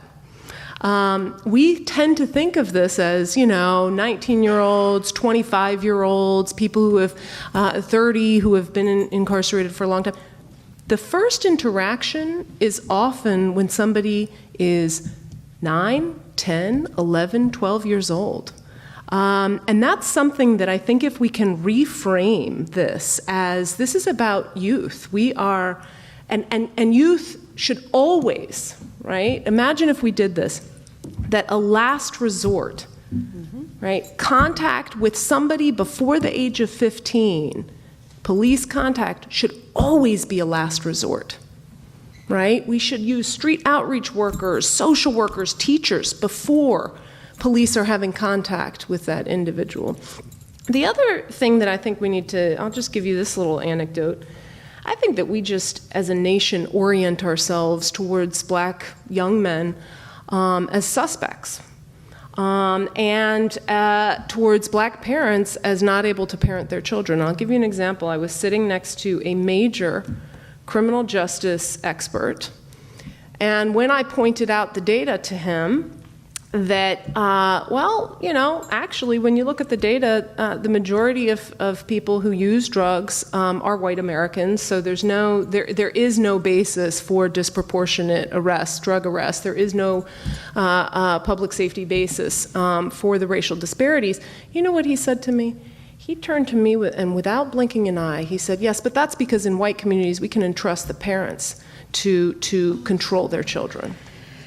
That doesn't come down to, you know, we can talk about initiatives and decarceration. We need a fundamental reimagining of the capacities of people to parent their young. And the third anecdote I'll give, and then I'll move on, is about this reorientation and kind of the language we use.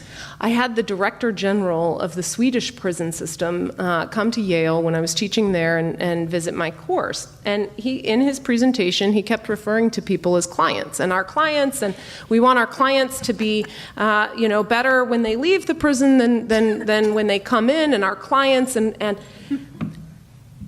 that is a fundamental orientation. He believed that it was his mission that his clients, I could see on the students' faces, they were like, clients? Who are we talking about, clients? You know, here it's inmates, right? His orientation was that his job was not done unless the people he was serving came out of his institution better than they had arrived. That's not something, that's not something we do here. So I think we need a reorientation. We need new language to get beyond this. Thanks. Greg. I definitely think that if you're waiting for a total come to Jesus moment, that's not going to happen in the short term, at the risk of being cynical. I think about three investments that I'm particularly excited about that people are starting to make, and that I think we can continue to make deeper investments in these areas that I think will make a difference.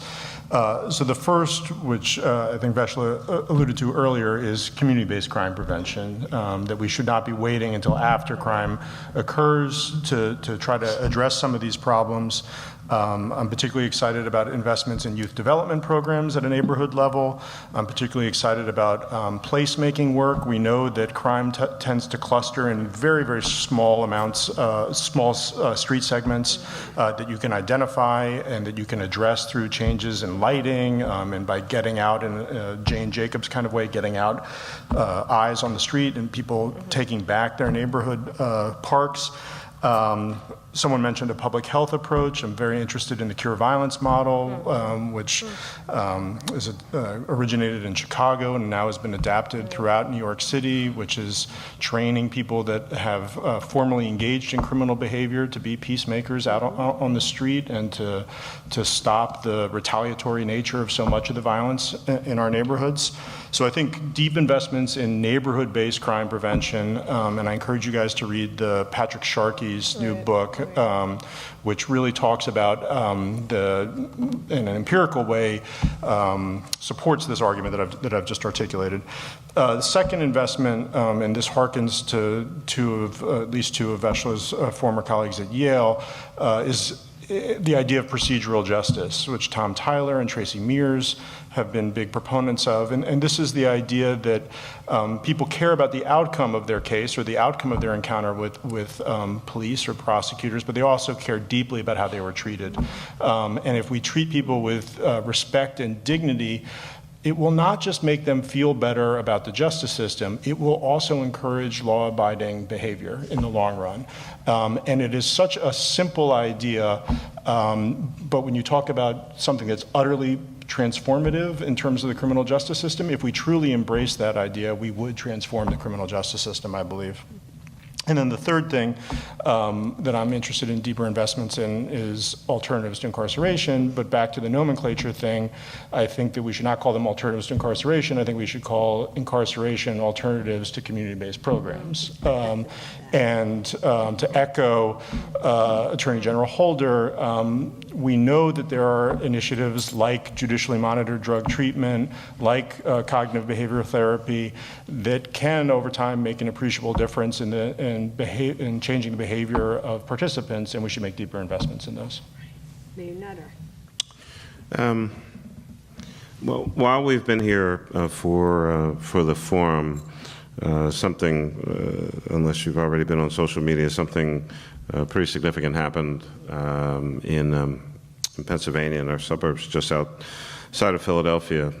Meek Mill was released from prison.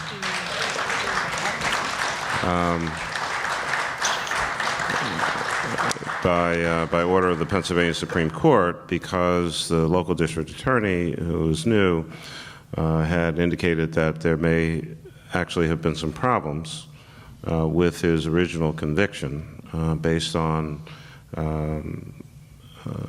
alleged actions by the arresting officer, who was the only witness in that particular case. And so now that officer is I think is under investigation, but the courts determined that he should be released. And as only can happen in America, he is now at the Philadelphia 76ers Heat game, flown there by the co-owner.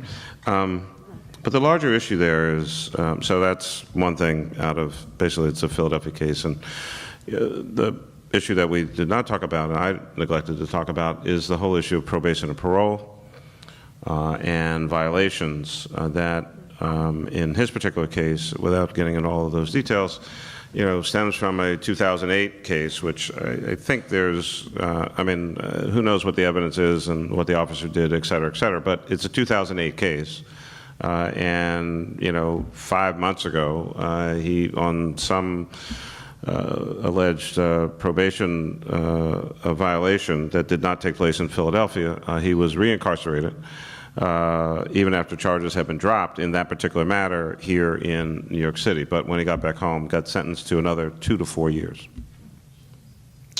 The second issue out of Philadelphia, at now possibly one of the most famous stores in the United States of America, was, of course, the two gentlemen who unfortunately were arrested ostensibly for not buying anything at a Starbucks.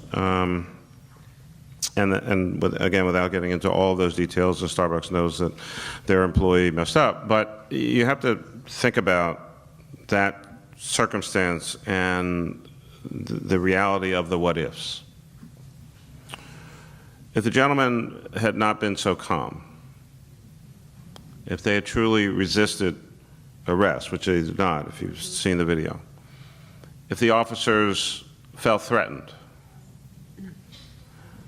in an instant, that could have gone very badly, because two guys were sitting in a store, declined to buy anything, and a person called the Philadelphia Police Department, who did show up, as is their responsibility, to a 911 call, but subsequently learned that the dispatcher sent the police on the premise that a group of men were causing a disturbance in the store.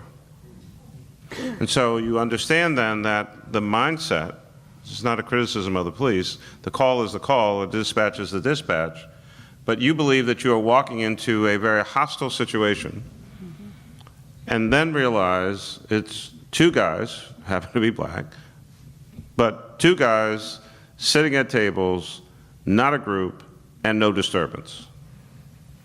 That could have gone very badly. But my second main point here is they were arrested. They were processed. They were fingerprinted. the moment you are fingerprinted, at least in Philadelphia, that information goes immediately to the state police and is accessed immediately by the FBI. The question now for those guys, in addition to whatever Starbucks has to do, how do they ever get their record cleared? The DA declined to prosecute. There is no case. They were released. But they now have to figure out how to basically get their fingerprints and paperwork, which is literally paperwork, and I'm sure it's on a computer somewhere, out of a variety of systems so that this arrest and non-prosecution does not follow them for the rest of their lives. And the systems are not designed to make it easy for that to happen. It is lengthy and costly. Probation and parole and violations thereof are very significant issues for those who already have a previous criminal record, have done their time, paid their debt to society, but somehow, some way, we think you should just continue to pay and pay and pay and pay and never truly get back into civil society and be an American.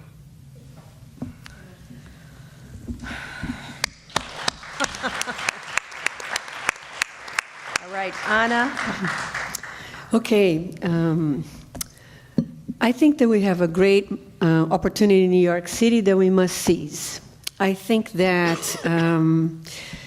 it is within reach to actually improve the processing of cases and the over-criminalization that we are talking about, and drastically continue to reduce those who get to be incarcerated in the city. I think we need to make it happen. When the commission report that Greg and I participated in put it out, we said 10 years. But actually, we think that can be faster. We think that it depends on our will. It depends on our determination. It's not a lack of resources, enormous amount of dollars. You know, one bed a year in Rikers Island is around $275,000. Every time we reduce that, we can reinvest those dollars elsewhere. I know it's not that simple, but it can be done. So that's point number one. We have a great momentum, we have a great opportunity, and I think it's up to us to seize. That moment of reckoning that I think you're talking about, Veshla, requires that we show people that it's possible. Requires that we show people that it's possible and how to do it. And I think that that's one of the, incredible, for whatever historical reasons is in front of us in New York, we have to complete this job, and we have to complete this job with urgency. In doing that, point number two, we need to center the voices, the experience, and the leadership of those who have life expertise in this. It is critically important that we do that. We will do it better, we will do it faster, and we will help change all the incredible negative distancing structures and belief systems that exist. And the third thing is that partnerships of unsuspecting actors that share the same beliefs, a little different from what we heard from Attorney General Holder has happened in the country in other areas. I'm not proposing that. But the partnerships among people of consciousness, regardless of their amount of knowledge, regardless of their amount of expertise in the criminal system, is what will make this movement possible in New York City. And the last point is that philanthropy, which is the world that I live in, needs to step up. Not with a year of funding or 2 years of funding, but a determination, 5 to 7 years to 10 years of funding in New York City and beyond, that we can show that that's possible. So it is with great pride that I will tell you that the New York Men's Foundation will be launching a fund to do exactly that in New York City, and we'll go around to get our other philanthropic colleagues to do that with us. I just have to say thank you to this extraordinary panel. I'm going to call on Mayor Dinkins from the audience just to stand up and say goodnight to everybody. We're way over time, but it was worth it. You're all amazing. Mayor Dinkins.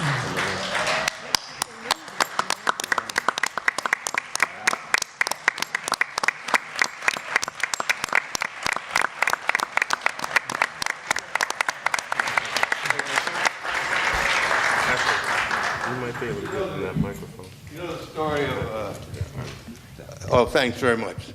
There's a frog high on a fence, and there's one thing you know. He's like 6, 8 feet high on this fence. Now, what is the one thing you know? Didn't get there by himself. There you go. He did get there by himself.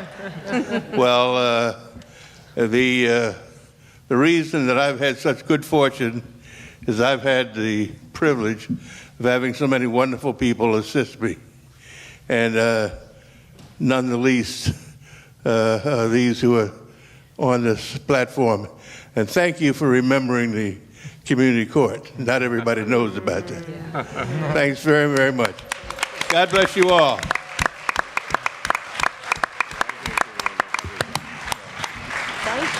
Seniors is my goal. Wow. Thank you for bringing the world to us. I didn't talk about it, but... So how are you liking New York? What's the project? So I still live in Philly. You still live in Yeah. So I only teach one day a week. Wednesdays. And I come home now because, this is tonight. I'm here and I'm staying. And then So you're talking to somebody in a different city. and toward the end of the semester, I tend to